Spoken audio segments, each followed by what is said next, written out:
Hello everyone, আশা করি তোমরা অনেক অনেক ভালো আছো।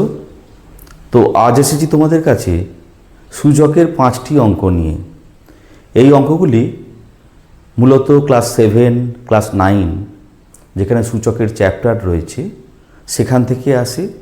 এছাড়া বিভিন্ন ট্যালেন্ট সার্চ পরীক্ষা, স্কলারশিপ পরীক্ষা বা চাকরির জন্য যে কম্পিটিটিভ পরীক্ষা সেখানেও কিন্তু এই অঙ্কগুলি আসে। তো এই অঙ্কগুলি একবার শিখে নিতে পারলে এই ধরনের যে কোনো অঙ্ক তোমরা করতে পারবে। তো চলো শুরু করি।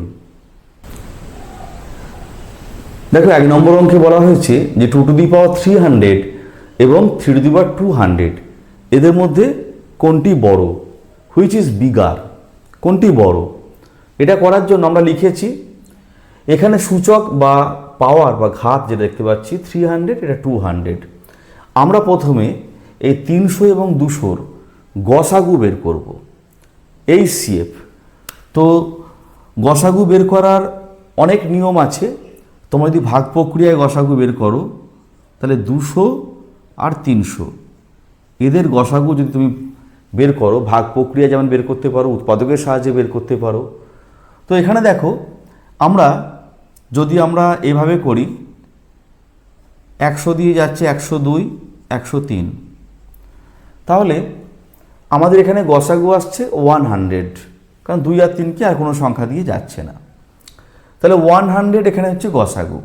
ঠিক আছে, তুমি যদি ভাগ প্রক্রিয়ায় গসাগু বের করো তাহলে 200 দিয়ে তুমি ভাগ করো 300-কে,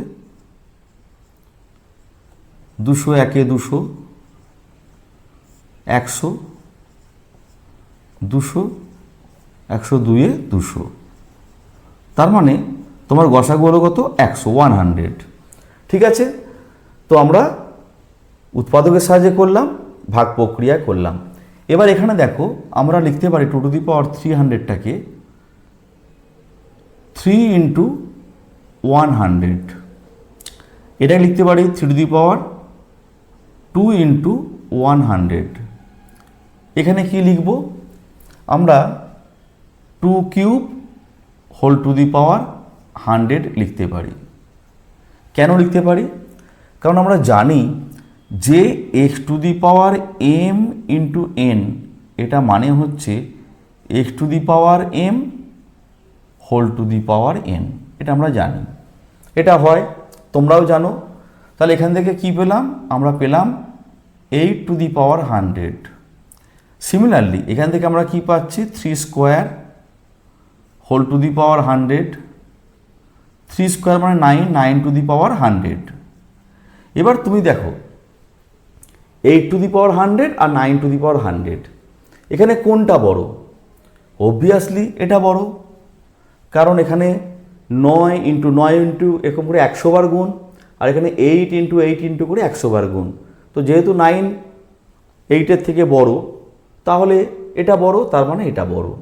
তার মানে প্রকৃতপক্ষে আমাদের এখানে লেস দ্যান চিহ্ন হবে, অর্থাৎ 3 to the power 200 is bigger than 2 to the power 300। ঠিক আছে, তার মানে এখানে এটা বড়।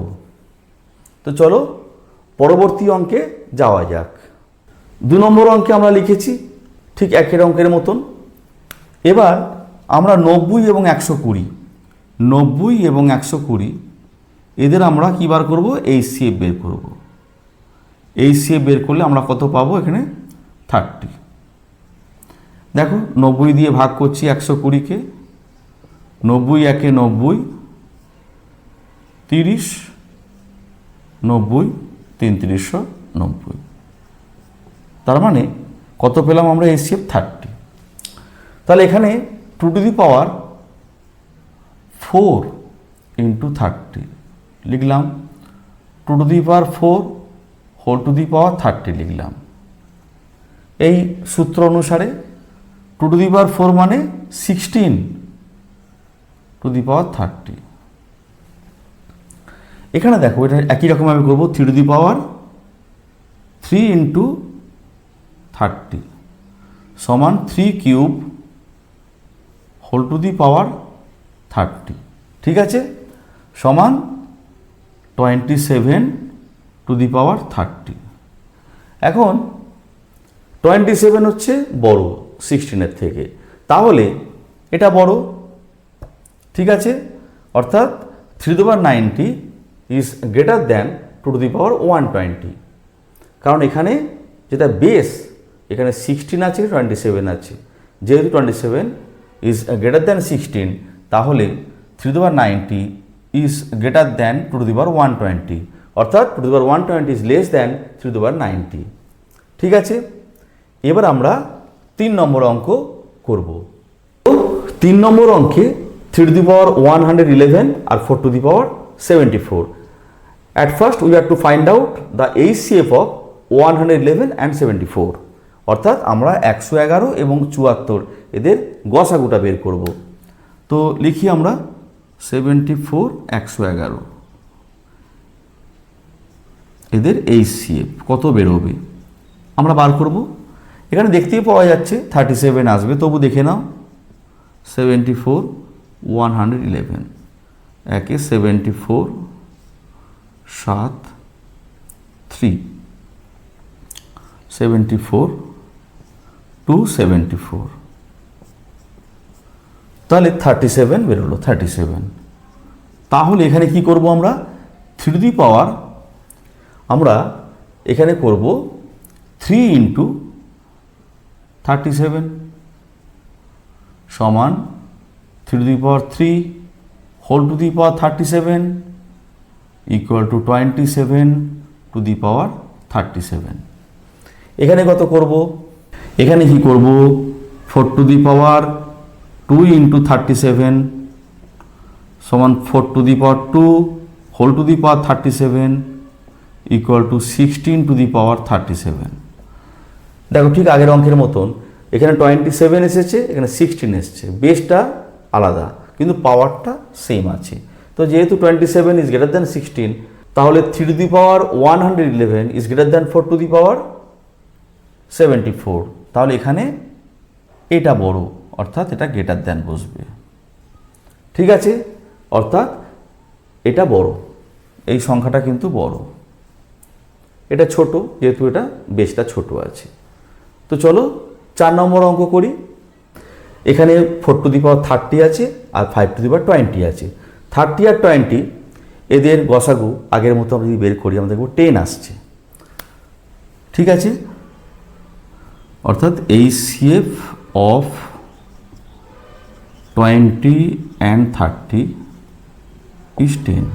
দেখে নাও 20 দিয়ে আমরা ভাগ করছি 30-কে, একে 20 10 20 2 20, তাহলে HCF পেলাম কত 10 আমরা লিখেছি।